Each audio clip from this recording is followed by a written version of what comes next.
Alright. Trying to get on this flight. Go make the girls' dance performance. I'm so tired.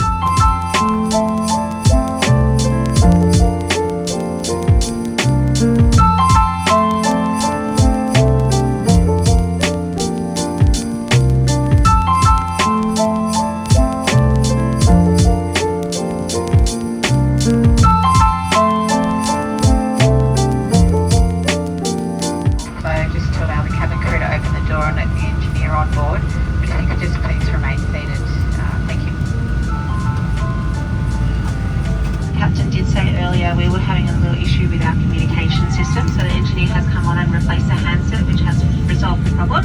Obviously communication is essential with safety, so we've had to have that fixed. It's all done now. We're just finalising the last little bit of paperwork, so that takes about 10 minutes to do properly, and we'll have the door closed and on our way.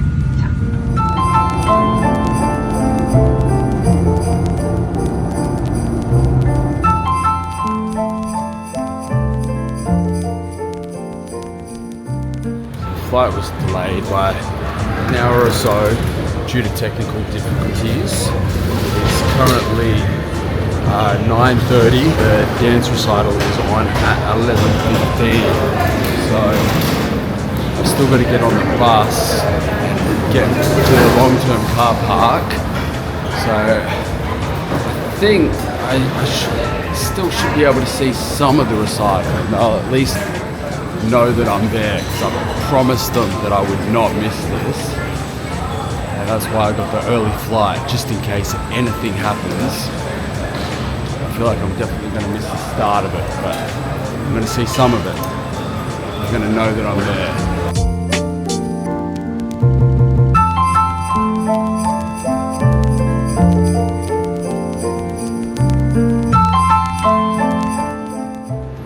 Finally got my luggage.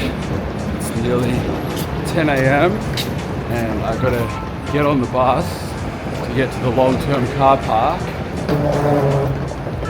and find my car. Hopefully I can get to see at least a little bit of the performance. And give them that support. Them seeing me in the crowd. I know my parents will be there.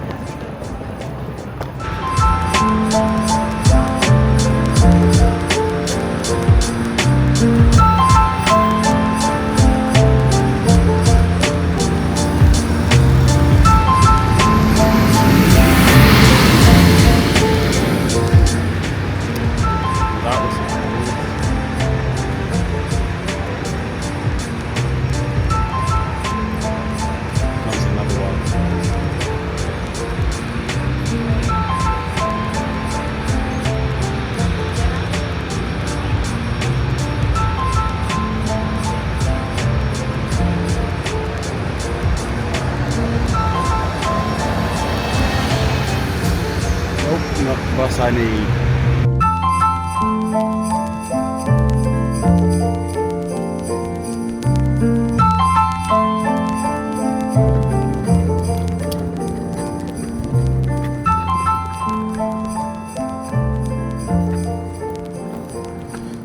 Normally I go the long way, but I'm in a rush, so I'm having to maneuver between cars.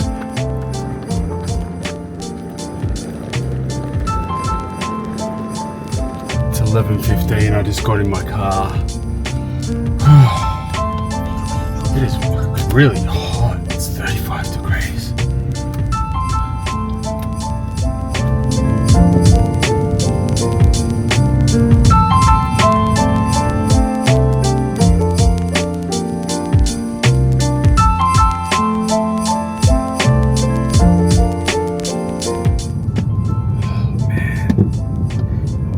The 7 a.m. flight was early enough to get through any obstacles that might pop up.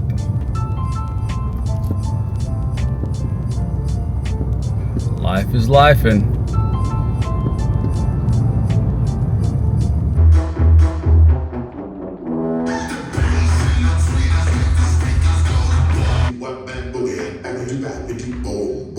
feel like I was on an episode of The Amazing Race today. That was stressful, but I got there in the end literally just on time. When I walked into the venue, it had just started. I missed maybe like 20 seconds of Zoe's first performance. There was a few performances, but I got to see all the other ones and I got to see the rest of her first one. So it all worked out in the end. I just want to relax now. I promised them that I was going to make it, and I make a big deal out of not breaking my promises to the kids. And I know they would have been upset if I missed it. So I needed to make sure that I got there, because I had purposely booked the earlier flight just in case anything went wrong. And I was so lucky that I'd thought like that, because things did go wrong. It was the communications system on the plane that wasn't working. So they had to get an engineer to come on the plane and do that. And then after it was all fixed, they had to do paperwork that apparently took a while. Also, I was eavesdropping on... I was bored, okay? Don't judge me for eavesdropping. But I was eavesdropping on a conversation with some of the flight attendants. And they were talking about something that I had never thought of before. And they were talking about how birds sometimes get inside the plane. When the doors open, when, people are going up the stairs, sometimes they randomly get birds. And they said there's a few birds, particularly at Melbourne Airport, that constantly get on the planes. And they're not allowed to take off until they've got the birds off the plane. So they have to figure out ways to shoo these birds off the plane so that they can take off. And I'm so curious if any flight attendants are watching this video. Have you had any experiences like that, and what happened? I feel like there's got to be some really interesting stories about different animals or creatures that have somehow managed to get on aeroplanes before taking off, or maybe even while the plane's in the air, people discover that there's something on that got on, before. I'm curious if anybody has any stories like that. Please let me know. Because I was enjoying listening to that conversation. I know it's rude to eavesdrop, but I was stuck on a plane for ages doing nothing.